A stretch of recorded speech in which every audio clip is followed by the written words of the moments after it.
અને આ સાથે ગુજરાત ફર્સ્ટનું બઝર વાગી ચૂક્યું છે। અત્યારે ફૂલ ગુલાબી ઠંડીનો માહોલ છે, પરંતુ આ કડકડતી ઠંડીની વચ્ચે પણ ઊંઝા એપીએમસીનું જે રાજકારણ ગરમાયું છે તેના કારણે રાજકીય ગલિયારોમાં જોરદાર અત્યારે કશમકશ ગરમાવો જોવા મળી રહ્યો છે। કારણ કે 16 ડિસેમ્બરે અહીંયા મતદાન થવાનું છે ઊંઝા એપીએમસી માટે, પરંતુ આ ચૂંટણી પહેલા પણ જોરદાર બળવા જેવી સ્થિતિ છે। સ્થિતિ હાલમાં એ છે કે ક્રોસ વોટિંગ પણ થઈ શકે છે, કારણ કે ફોર્મ પરત ખેંચવાનો જે અંતિમ દિવસ હતો ત્યારબાદ ભાજપે અહીંયા મેન્ડેટ જાહેર કર્યા અને જેમને પણ મેન્ડેટ નથી મળ્યું એ તમામ બળવાની સ્થિતિમાં છે। ખેડૂત વિભાગની વાત કરીએ તો 5 ઉમેદવારોએ ઉમેદવારી પરત ખેંચી છે, પરંતુ ઘણા બધા એવા લોકો છે જેમણે ઉમેદવારી પરત ખેંચી નથી અને અત્યારે પણ તે છેલ્લી ઘડી સુધી મેદાનમાં છે। એટલે તમામ લોકોના બેલેટ પેપર આવવાના છે, 1000 કરતા વધારે લોકો મતદાન કરવાના છે। જે લોકોને મેન્ડેટ નથી મળ્યું એ લોકોનું નામ બેલેટ પેપરમાં છે। જો તેમને વોટ મળે એટલે કે ક્રોસ વોટિંગ થાય, જે રીતે આપણે ઇફકોમાં જોયું, હારીજમાં જોયું, ખેડબ્રહ્મામાં જોયું, શું ઊંઝામાં પણ આવું થવાનું છે તે ચર્ચા અત્યારે જોરદાર ચાલી રહી છે। કારણ કે એક બાજુ દિનેશ પટેલનું જૂથ, એક બાજુ નારાયણ પટેલનું જૂથ અને બીજી બાજુ કિરીટ પટેલનું જૂથ। કિરીટ પટેલ જે અહીંયાના ધારાસભ્ય છે તેમને મેન્ડેટ આપવામાં નથી આવ્યું, તેમણે મેન્ડેટ માંગ્યું હતું કે મને મેન્ડેટ આપવામાં આવે, પરંતુ તેમને અહીંયા જાકારો આપવામાં આવ્યો છે। જોકે તેમણે પણ આજના દિવસમાં તેમના કેટલાક વિરોધાભાસ નિવેદન સામે આવ્યા છે। ઊંઝા એપીએમસીની 16 ડિસેમ્બરે ચૂંટણી થવાની છે, 17 પરિણામ આવવાનું છે।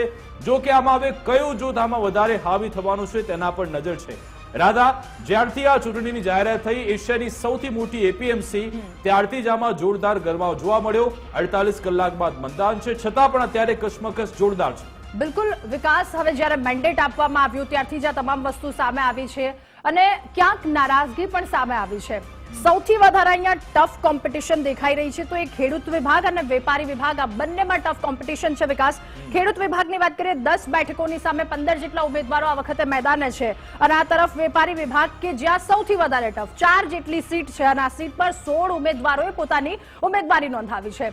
એટલે લડાઈ તો અહીંયા બરાબર ટક્કરની દેખાઈ રહી છે, પરંતુ સાથે સાથે ક્યાંક કેટલાક લોકો કે જેમને નથી સાચવવામાં આવ્યા અને ક્યાંક એવું પણ કહેવામાં આવી રહ્યું છે કે જંગી બહુમતીથી જીતશું, સમરસતાથી ચૂંટણી આખી એની જીત થવાની છે। ત્યારે 2009 થી હું યુવા મોરચામાં છું, સુપ્રીત પટેલની આ તમામની વચ્ચે પ્રતિક્રિયા સામે આવી છે, એમણે શું કહ્યું એ પણ એકવાર સાંભળી લઈએ।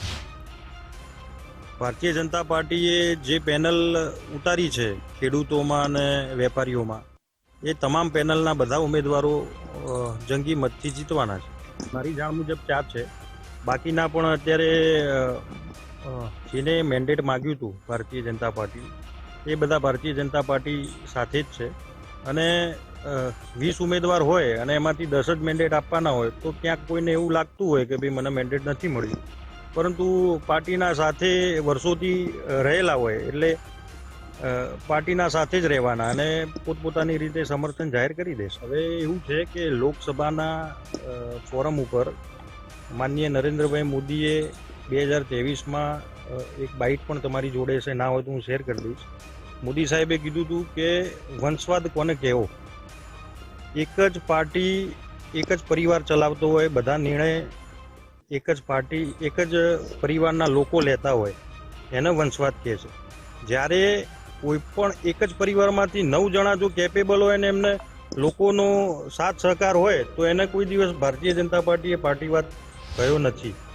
તો સુપ્રીતભાઈ વંશવાદની વાત કરી રહ્યા છે, પરંતુ તે પોતે નારાયણભાઈના તે પૌત્ર છે અને કયા આધારે તેમને આ મેન્ડેટ મળ્યું છે તે પોતે પણ જાણે છે। પરંતુ જે નારાજગીની વાત થઈ રહી છે, જે મેન્ડેટ માથાનો દુખાવો સાબિત થઈ રહ્યું છે ને તેના હવે કેટલાક પરિણામ, કેટલીક ઝલક પણ જોવા મળી। કારણ કે આજે અરવિંદ પટેલે રાજીનામું આપી દીધું છે। મહેસાણા જિલ્લાના વેપારી સેલના તે સંયોજક હતા, તે પદેથી તેમણે રાજીનામું આપ્યું, કારણ કે તેમણે પોતે ફોર્મ ભર્યું હતું। તેમને આશા હતી, તે પોતે અહીંયા પૂર્વ વાઇસ ચેરમેન રહી ચૂક્યા છે, તેમને આશા હતી કે મને 30 વર્ષથી જે ભાજપ માટે હું મહેનત કરી રહ્યો છું તેનું ક્યાંક મને ફળ મળશે, ક્યાંક પરિણામ મળશે, પરંતુ તેમની આશા ઠગારી નીવડી।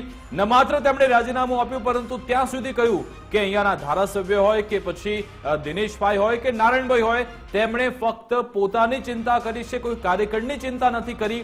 સાથે સાથે કેટલાક લોકો વિશે પર્દાફાશ કરવો જરૂરી છે તેવું પણ અરવિંદ પટેલે આજે કહ્યું હતું। તેમણે એમ પણ કહ્યું કે મેન્ડેટ કપાવવાથી હું વ્યથિત છું, જો કે મેન્ડેટ મળનારને હું સમર્થન આપીશ।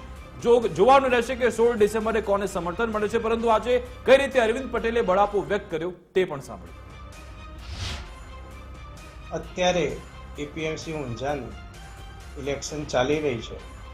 મેં એમાંથી ખેડૂત વિભાગમાંથી મારી ચંદ્રાવતી સેવા સહકારી મંડળીમાંથી મેં ઉમેદવારી કરી હતી અને પાર્ટીએ કાલે મેન્ડેટ જાહેર કર્યા. એમાં મારું નામ કપાવાથી હું વ્યથિત છું, પરંતુ મેં પાર્ટીને જે ઉમેદવારોને મેન્ડેટ આપ્યા છે એમને સમર્થન જાહેર કર્યું છે અને મેં મારી ઉમેદવારી પરત ખેંચી છે. એટલે કે 30 વર્ષથી પાર્ટીના એક વફાદાર સૈનિક તરીકે કામ કર્યું છે, પરંતુ મને નથી સાચવવામાં આવ્યા એટલે હું અહીંયાથી રાજીનામું આપું છું. અને સ્વાભાવિક છે કે જો ક્યાંય પણ આવું દેખાય તો પછી એટલી નારાજગી સામે આવવાની છે. વિકાસ બિલકુલ, અને આ જ અરવિંદ પટેલ છે. 2 દિવસ પહેલા એવું કહેતા હતા કે કિરીટ પટેલ છે તેમની સાથે તે સારા સંબંધ છે, સારી બધી વાતો કરતા હતા, પરંતુ આજે તેમણે કિરીટ પટેલનું પણ નામ લીધું અને કહ્યું કે કિરીટ પટેલે પોતાના લોકોને સાચવી લીધા છે. કિરીટ પટેલ વિશે પણ વાત કરવી છે, કારણ કે છેલ્લા 48 કલાકમાં તેમના જોરદાર વિરોધાભાસી નિવેદન સામે આવ્યું. કારણ કે જ્યારે મેન્ડેટ જાહેર થયું, ફોર્મ પરત ખેંચવાનો છેલ્લો દિવસ હતો, ત્યારબાદ ભાજપે મેન્ડેટ જાહેર કર્યું, તેમાં કિરીટ પટેલનું નામ નહોતું. ત્યારે કિરીટ પટેલે એમ કહ્યું હતું કે મેન્ડેટ કપાવવા જેવું કશું હોતું જ નથી, અમને બધાને વિશ્વાસમાં લઈને મેન્ડેટ આપવામાં આવ્યું છે, એટલે કે અમારી સાથે ચર્ચા થઈ હતી તેવું તેમણે પોતે કહ્યું હતું. પરંતુ આજે ફરી એકવાર તે ફરી ગયા. તેમણે કહ્યું કે અમને કંઈ ખબર જ નથી, અમારી વિશે અમારી સાથે કોઈ ચર્ચા થઈ જ નથી. 13 ડિસેમ્બરે બોલ્યા કે પક્ષે અમારી સાથે ચર્ચા કરી છે, અને આજે એવું બોલ્યા કે મેન્ડેટ આપવામાં મારી કોઈ ભૂમિકા નથી. એટલા માટે જ અરવિંદ પટેલે તેમના પર સવાલ ઉઠાવ્યા છે. કઈ રીતે તેમના નિવેદનમાં વિરોધાભાસ જોવા મળ્યો તે પણ સાંભળ્યું. નામ કપાયું ન કહેવાય, પણ પક્ષે જે મેન્ડેટ આપ્યો અને અમારી સાથે ચર્ચા કરીને નક્કી થયેલું હતું અને અમે જે મેન્ડેટ આવ્યો છે એ પ્રમાણે હવે મેન્ડેટના જે નામ છે એના ઉમેદવારોને જીતાડવા પ્રયત્ન કરવાના છે. મેન્ડેટ આપવામાં મારી બહુ કોઈ ભૂમિકા નથી. બધા આપ સૌ પણ જાણો છો કે મારો મેન્ડેટ પણ નથી, મારો જ મેન્ડેટ નથી. આપે જ ગઈકાલ નિવેદન આપ્યું હતું, મેન્ડેટની તમને ખબર હતી? ના, ખબર હતી એવું ના. ગઈકાલ તમારું ઓન કેમેરા નિવેદન? ના, ખબર હતી. મેન્ડેટ તેમને એવું કીધું છે કે ધારાસભ્યોનું સ્થાનિક લેવલે પણ કંઈ ઉપસ્થિત નથી, તે પ્રકારની પરિસ્થિતિ. ના, એ તો હવે દરેક જણનો મૂલ્યવાનનો દ્રષ્ટિકોણ પોતપોતાની રીતે અલગ અલગ છે. મારું ક્યાં શું છે અને શું સ્ટેન્ડ છે એ મને ખબર છે અને મને સંતોષ છે. તો જોવાનું રહેશે કે હવે આમાં બળવો થાય છે, ક્રોસ વોટિંગ થાય છે, કે પછી ભાજપે જેને મેન્ડેટ આપ્યું છે તે જીતીને આવ્યું છે, તે આપણને 17 ડિસેમ્બરે જાણવા મળશે.